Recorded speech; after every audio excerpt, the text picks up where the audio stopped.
என்பதை பார்வையாளர்களான உங்களிடம் விட்டுவிட்டு நிறைய கைத்தட்டினா உடம்புக்கு நல்லதுன்னு ஓயாம சொல்லிட்டே இருந்தாங்க.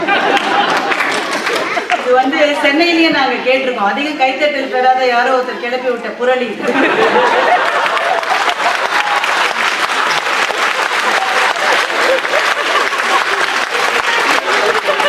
அது எந்த ஆரோக்கிய பயிற்சியும் இல்லாமலேயே உங்களை ஒரு அரசு பள்ளியில படிச்சேன். எங்க டீச்சர் ஒரு நாள் சொல்லி விட்டாங்க, இன்னைக்கு எல்லா பிள்ளைகளையும் போட்டோ பிடிக்க போறோம், கிளாஸ் போட்டோ அப்படின்னு. 4ஆம் கிளாஸோ 5ஆம் கிளாஸோ. எங்க டீச்சர் பேரு அகல்யா குமாரி. எல்லாரையும் கூப்பிட்டு அந்த போட்டோவை எடுக்கிறாங்க. எடுக்கிறப்ப எங்க டீச்சர் சொல்லிட்டாங்க, யாராவது போட்டோ எடுக்கிற போது பல்ல காமிச்சு கண்ணை மூடி நீங்க தொலைச்சிருவேன்ட்டாங்க. வாயை டைட்டா மூடிட்டு கண்ணை விரிச்சுட்டு இந்த மசாலா பண்ணும்போது ஊர்வலம் போற மாதிரியே ஒரு போட்டோ எடுத்தாங்க.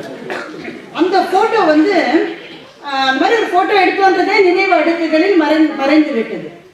ஒரு 3-4 வருஷம் முன்னாடி எங்க அப்பா ஏதோ பழைய பீரோவை இது பண்ற போது அந்த போட்டோவை குடிச்சிட்டாரு. அது எனக்கு கொடுத்தாரு. முனைகள் எல்லாம் அப்படியே மழுங்கி ஒரு பழுப்பாகி யார் யார் என்னன்னே தெரியாத மாதிரி ஒரு போட்டோவை என்கிட்ட கொடுக்குறாரு. எல்லாரும் லேடி வில்லிங்டன் ஸ்கூலினுடைய 5ஆம் வகுப்பு ஆ பிரிவு செட்டு. அதில் உச்சிக்குடிமை வச்ச நீரஜாக்கும் அகல்யா குமார் டீச்சருக்கும் நடுவில் நிற்கிறது தான் நான். பார்த்த உடனே அப்படியே அந்த இளையராஜாவுடைய சாங் ஆரம்பிக்கிறதுக்கு முன்னாடி ஒரு வயலில் அப்படியே குபீர்னு கிளம்புங்க. அந்த மாதிரி மனசுல இருந்து ஒரு மகிழ்ச்சி ஊற்று எனக்கு கிளம்பிச்சு பாருங்க. நாள் முழுக்க நான் சந்தோஷமா இருந்தேன்.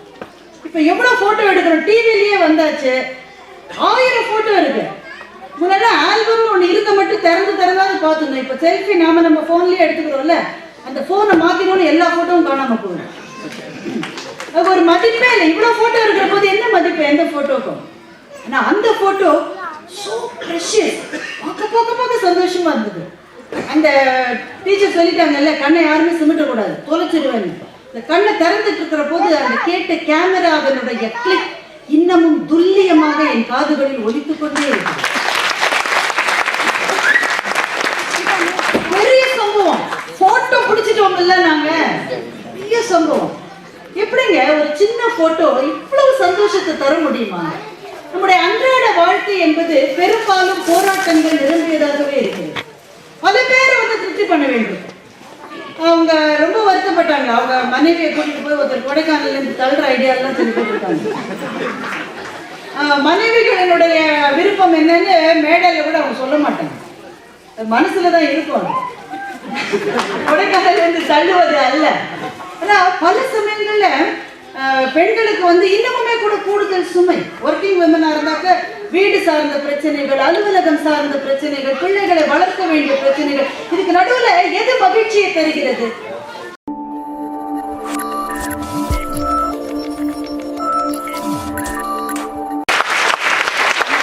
யார் மனசையுமே காயப்படுத்தாத நகைச்சுவை சாத்தியமா என்ற ஒரு கேள்வி இருந்தால் சாத்தியம் என்று நிரூபித்தவர் திரு ராஜா.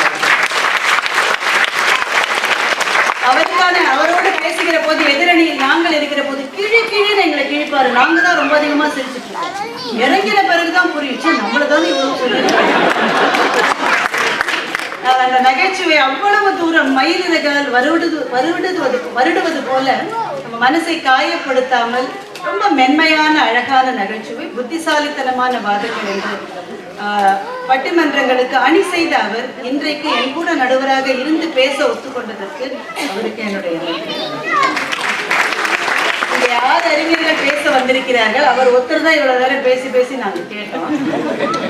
அவரை தவிர பாக்கி இருப்பவர்கள் எங்களுக்கு அறிமுகமானவர்கள் அல்ல. ஆனால் எப்போதுமே நமக்கு தான் ரொம்ப நல்லா பேச்சு வரும்னு நாங்கள் நினைத்து கொண்டிருக்கிற சில மேடைகளில் புதுமுகங்கள் எங்களையும் தாண்டி மிகச்சிறப்பாக பேசுவதை நாங்கள் பார்த்திருக்கிறோம். இன்றைக்கு இந்த மேடையிலே இருக்கிற 6 பேரும் அப்படித்தான் பேச போகிறார்கள் என்று நான் நம்பிக்கையோடு இருக்கின்றேன்.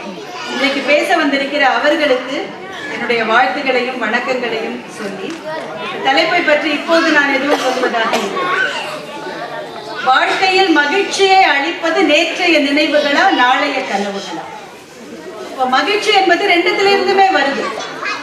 நேற்றைக்கு நாம் எப்படி இருந்தோம் என்று யோசித்து பார்ப்பதிலே வருகின்ற அந்த மலரும் நினைவுகள் மாதிரி, இந்த மொட்டு மலருவது மாதிரி மனசுக்குள்ளே இருக்கிற ஞாபகங்கள் பல சமயங்களில் மகிழ்ச்சியை தருகின்றன. நாளைக்கு நாம் எப்படி இருக்க போகிறோம் என்ற கனவுதான் மானுட சமுதாயத்தை இவ்வளவு தூரம் முன்னேற்றி கொண்டு போயிருக்கிறது. இந்த ரெண்டில் எது பெரிதும் நமக்கு மகிழ்ச்சியை தரும் என்று பேசுவதற்கு 6 பேர் வந்திருக்கிறார்கள். இறுதியிலே நாங்கள் ஒரே தீர்ப்பை சொல்ல போகிறோமா? 2 வேறு தீர்ப்புகளை சொல்லி அடுத்த முறை சாலமன் பாப்பையாவை கூப்பிடுங்கள், அவர் இறுதி தீர்ப்பை சொல்லுவார் என்று சொல்ல போகிறோமா என்பதை பார்வையாளர்களான உங்களிடம் விட்டுவிட்டு நிறைய கைத்தட்டினா உடம்புக்கு நல்லதுன்னு ஓயாம சொல்லிட்டே இருந்தாங்க. இது சென்னையிலேயே நாங்க கேட்டிருக்கோம். அதிகம் கைத்தட்டல் பெறாத யாரோ ஒருத்தர் கிளப்பி விட்ட புரளி.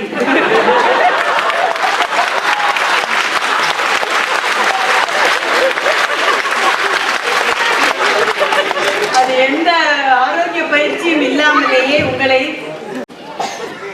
எல்லாருக்கும் திரும்பவும் வணக்கம். ரொம்ப மகிழ்ச்சியான ஒரு மனநிலையில நான் இப்ப இருக்கேன்.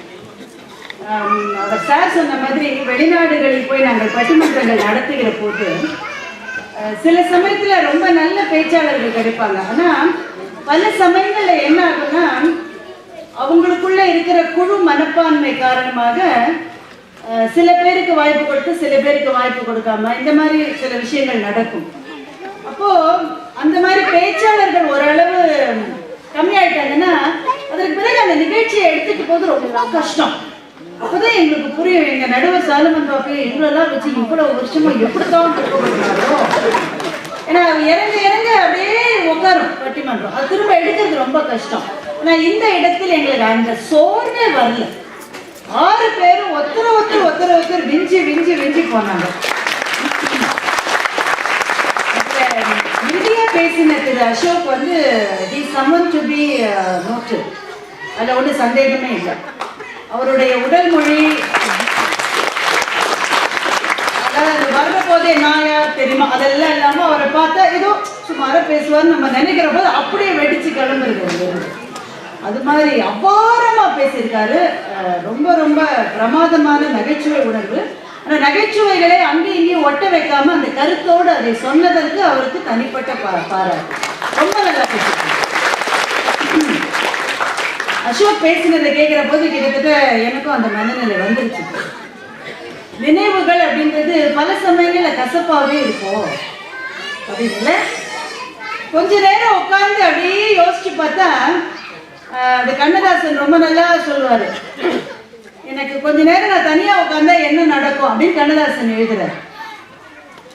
அந்த நாள் கவலைகள் எல்லாம் அடிக்கடி முகம் காட்டுதம்மா.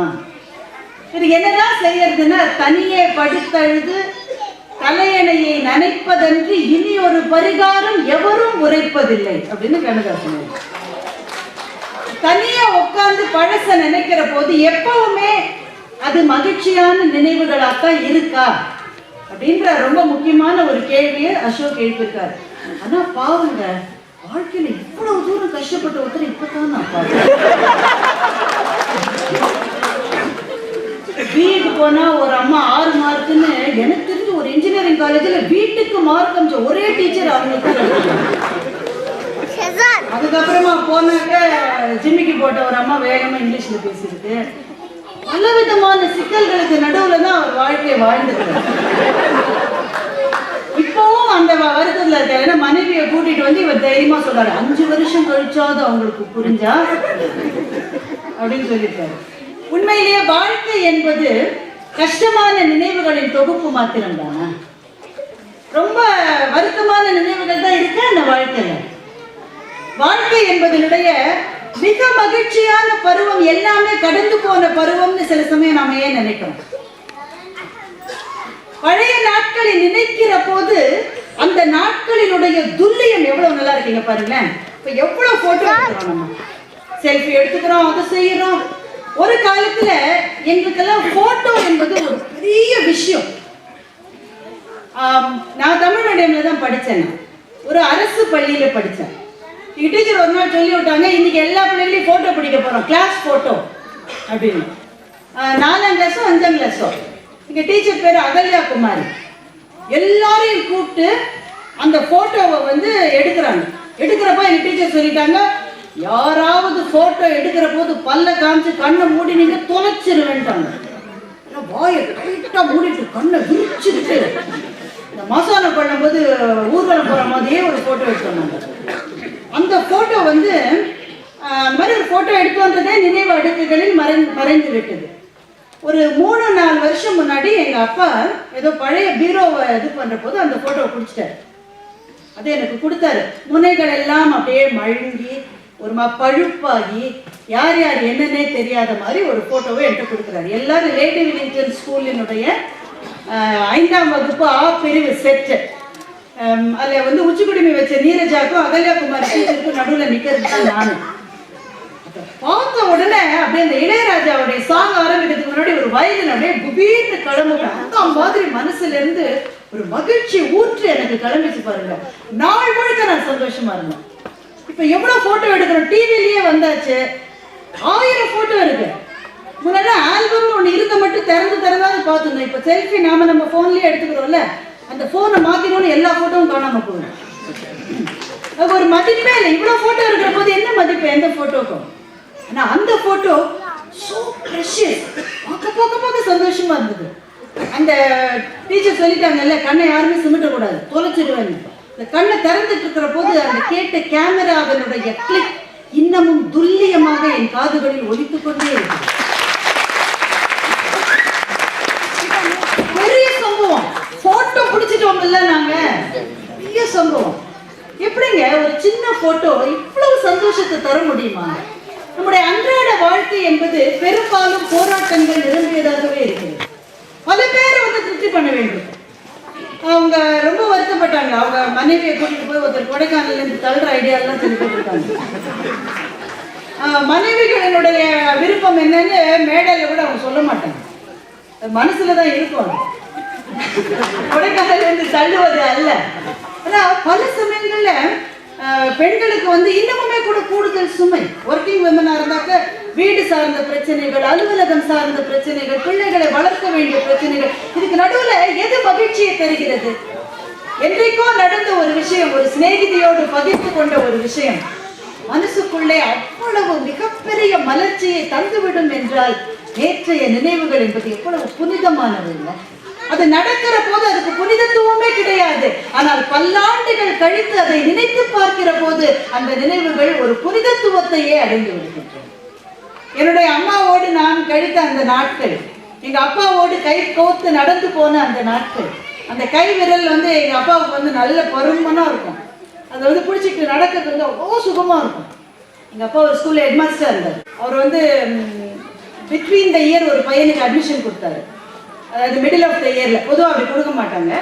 அதுக்கு பரிசா அவங்க வீட்டுல இருந்து 3 மாம்பழ கூட அவங்க கொண்டு வந்து வச்சிருந்தாங்க. நாங்க ஜென்மத்துல அதெல்லாம் பார்த்ததுல 3 கேட்பரிஸ் சாக்லேட் வேற. நானும் எங்க 2 அக்காவும் எங்க அம்மா எங்க இப்படி பிடிச்சிருக்காங்க. ஏன்னா விட்டா நாங்க குதிச்சிருவாங்க, இப்படி பிடிச்சிருக்காங்க. எங்க அப்பா நடந்து வர்றாரு, குளிச்சுட்டு டவல் கட்டிட்டு நடந்து வர்றாரு.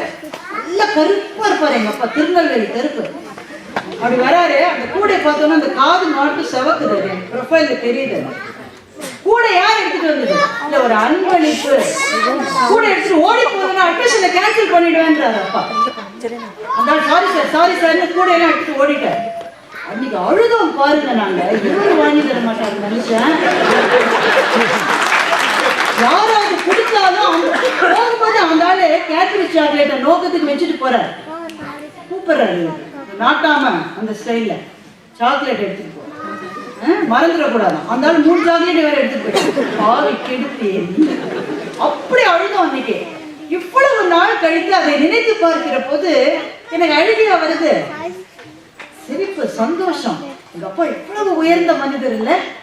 என்னுடைய வேலையை நான் செய்வதற்கு நீ எனக்கு அன்பளிப்பு கொடுத்தால் அதை எச்சில் நிலையில் சாப்பிடுவதற்கு சமானங்கிற பெரிய பாடத்தை எங்க அப்பா எனக்கு சொல்லி கொடுத்தார். நடக்கிற போது ஏதோ ஒரு விதத்தில் வேதனையை கொடுத்த விஷயங்கள் கூட நாள் கழித்து நினைத்து பார்க்கிற போது அப்படியே பூவா மலருது. எப்படிங்க அது? எப்படி அது? இளையராஜாவுடைய பாட்டை கேட்கிறோம், கேட்டோட பாட்டு மாத்திரமா கேட்கிறோம்னு நினைக்கிறீங்க?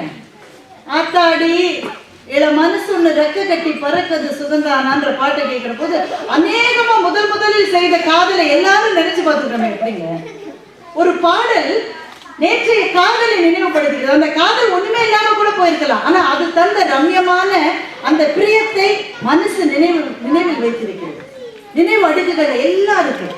அன்றைக்கு அம்மா செஞ்சு போட்ட ஒரு சாப்பாட்டினுடைய சுவை இன்னமும் நம்முடைய நினைவு அடுக்கில் இருக்கு.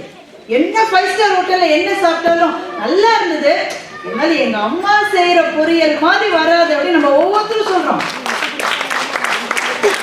அம்மா செஞ்ச பொரியலை கடைசியா எடுத்து சாப்பிட்டோம். ஏகப்பட்ட வருஷம் ஆச்சு. என்ன மாதிரி சில கேஸ்ல அம்மாவே இல்லை இப்போ. ஆனா அந்த பொரியலினுடைய சுவையை மூளை ஏதோ ஒரு நினைவு அடுக்கில் பதிந்து வைத்திருக்கிறது.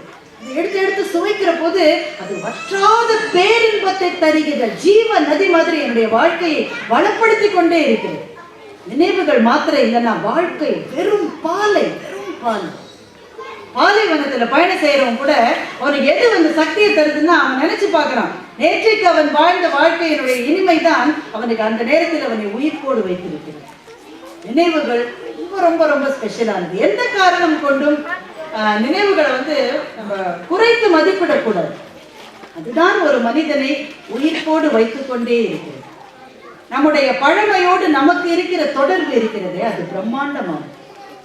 நம்முடைய மூதாதையர்களோடு நாம் வாழ்ந்த வீடு, இன்னைக்கு நாம் இருக்கிற வீடு 1000 மடங்கு அன்றைக்கு இருந்த நம்முடைய வீட்டை விட வசதியான வீட்டில் தான் இன்றைக்கு இருக்கிறது. நாம் பிறந்த போது இருந்த வீட்டை விட இன்னைக்கு நாம் வாழ்கிற வீடு என்பது 1000 மடங்கு வசதியானது.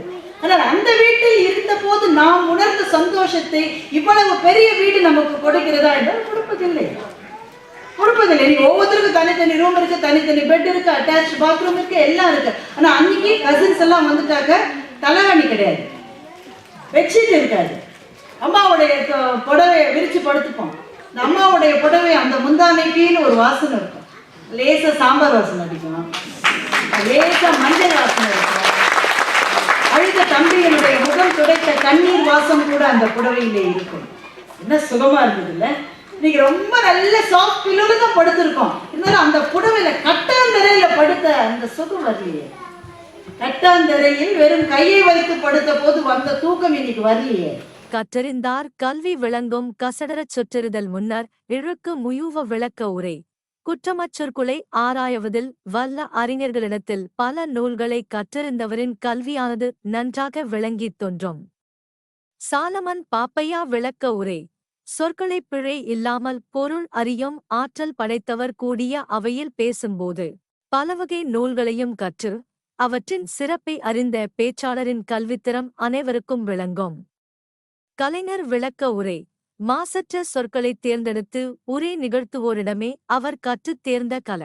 கற்றறிந்தார் கல்வி விளங்கும் கசடரச் சொற்றறிதல் முன்னர் இழுக்கு முயூவ விளக்க உரை. குற்றமற்றொற்குலை ஆராயவதில் வல்ல அறிஞர்களிடத்தில் பல நூல்களை கற்றறிந்தவரின் கல்வியானது நன்றாக விளங்கித் தோன்றும். சாலமன் பாப்பையா விளக்க உரை.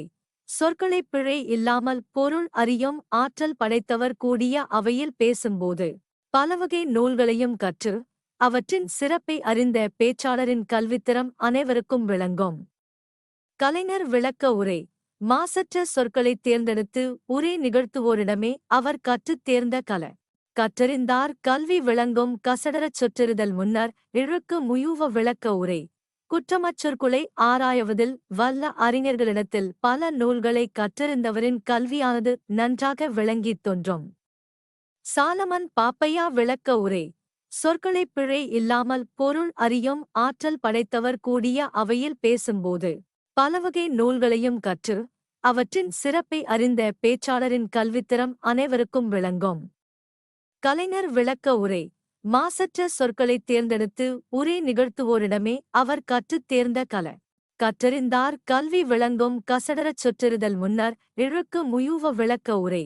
குற்றமற்றொற்குலை ஆராயவதில் வல்ல அறிஞர்களிடத்தில் பல நூல்களை கற்றறிந்தவரின் கல்வியானது நன்றாக விளங்கித் தோன்றும். சாலமன் பாப்பையா விளக்க உரை. சொற்களைப் பிழை இல்லாமல் பொருள் அறியும் ஆற்றல் படைத்தவர் கூடிய அவையில் பேசும்போது பலவகை நூல்களையும் கற்று அவற்றின் சிறப்பை அறிந்த பேச்சாளரின் கல்வித்திறம் அனைவருக்கும் விளங்கும். கலைஞர் விளக்க உரை. மாசற்ற சொற்களைத் தேர்ந்தெடுத்து உரை நிகழ்த்துவோரிடமே அவர் கற்றுத் தேர்ந்த கல. கற்றறிந்தார் கல்வி விளங்கும் கசடரச் சொற்றறிதல் முன்னர் இழுக்கு முயூவ விளக்க உரை. குற்றமற்றொருக்குலை ஆராயவதில் வல்ல அறிஞர்களிடத்தில் பல நூல்களை கற்றறிந்தவரின் கல்வியானது நன்றாக விளங்கித் தோன்றும். சாலமன் பாப்பையா விளக்க உரை. சொற்களைப் பிழை இல்லாமல் பொருள் அறியும் ஆற்றல் படைத்தவர் கூடிய அவையில் பேசும்போது பலவகை நூல்களையும் கற்று அவற்றின் சிறப்பை அறிந்த பேச்சாளரின் கல்வித்திறம் அனைவருக்கும் விளங்கும். கலைஞர் விளக்க உரை. மாசற்ற சொற்களைத் தேர்ந்தெடுத்து உரை நிகழ்த்துவோரிடமே அவர் கற்றுத் தேர்ந்த கற்றறிந்தார் கல்வி விளங்கும் கசடரச் சொற்றெறுதல் முன்னர் இழுக்கு முயூவ விளக்க உரை. குற்றமற்றொருக்குலை ஆராயவதில் வல்ல அறிஞர்களிடத்தில் பல நூல்களை கற்றறிந்தவரின் கல்வியானது நன்றாக விளங்கித் தோன்றும். சாலமன் பாப்பையா விளக்க உரை. சொற்களைப் பிழை இல்லாமல் பொருள் அறியும் ஆற்றல் படைத்தவர் கூடிய அவையில் பேசும்போது பலவகை நூல்களையும் கற்று அவற்றின் சிறப்பை அறிந்த பேச்சாளரின் கல்வித்திறம் அனைவருக்கும் விளங்கும். கலைஞர் விளக்க உரை. மாசற்ற சொற்களைத் தேர்ந்தெடுத்து உரை நிகழ்த்துவோரிடமே அவர் கற்றுத் தேர்ந்த கற்றறிந்தார் கல்வி விளங்கும் கசடரச் சொற்றெறுதல் முன்னர் இழுக்கு முயூவ விளக்க உரை. குற்றமற்றொருக்குலை ஆராயவதில் வல்ல அறிஞர்களிடத்தில் பல நூல்களை கற்றறிந்தவரின் கல்வியானது நன்றாக விளங்கித் தோன்றும். சாலமன் பாப்பையா விளக்க உரை. சொற்களைப் பிழை இல்லாமல் பொருள் அறியும் ஆற்றல் படைத்தவர் கூடிய அவையில் பேசும்போது பலவகை நூல்களையும் கற்று அவற்றின் சிறப்பை அறிந்த பேச்சாளரின் கல்வித்திறம் அனைவருக்கும் விளங்கும். கலைஞர் விளக்க உரை.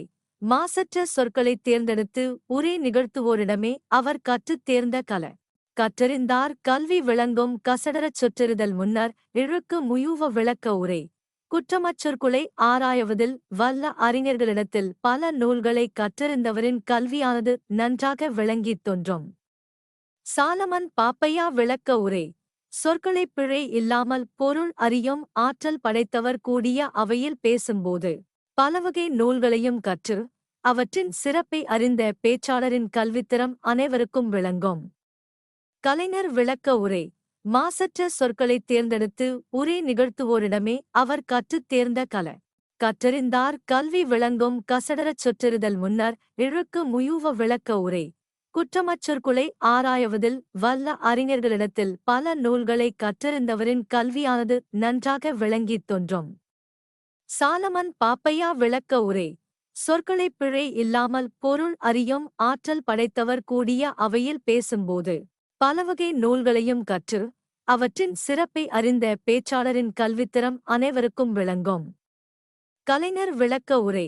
மாசற்ற சொற்களைத் தேர்ந்தெடுத்து உரை நிகழ்த்துவோரிடமே அவர் கற்றுத் தேர்ந்த கற்றறிந்தார் கல்வி விளங்கும் கசடரச் சொற்றெறுதல் முன்னர் இழுக்கு முயூவ விளக்க உரை. குற்றமற்றொருக்குலை ஆராயவதில் வல்ல அறிஞர்களிடத்தில் பல நூல்களை கற்றறிந்தவரின் கல்வியானது நன்றாக விளங்கித் தோன்றும். சாலமன் பாப்பையா விளக்க உரை. சொற்களைப் பிழை இல்லாமல் பொருள் அறியும் ஆற்றல் படைத்தவர் கூடிய அவையில் பேசும்போது பலவகை நூல்களையும் கற்று அவற்றின் சிறப்பை அறிந்த பேச்சாளரின் கல்வித்திறம் அனைவருக்கும் விளங்கும். கலைஞர் விளக்க உரை. மாசற்ற சொற்களைத் தேர்ந்தெடுத்து உரை நிகழ்த்துவோரிடமே அவர் கற்றுத் தேர்ந்த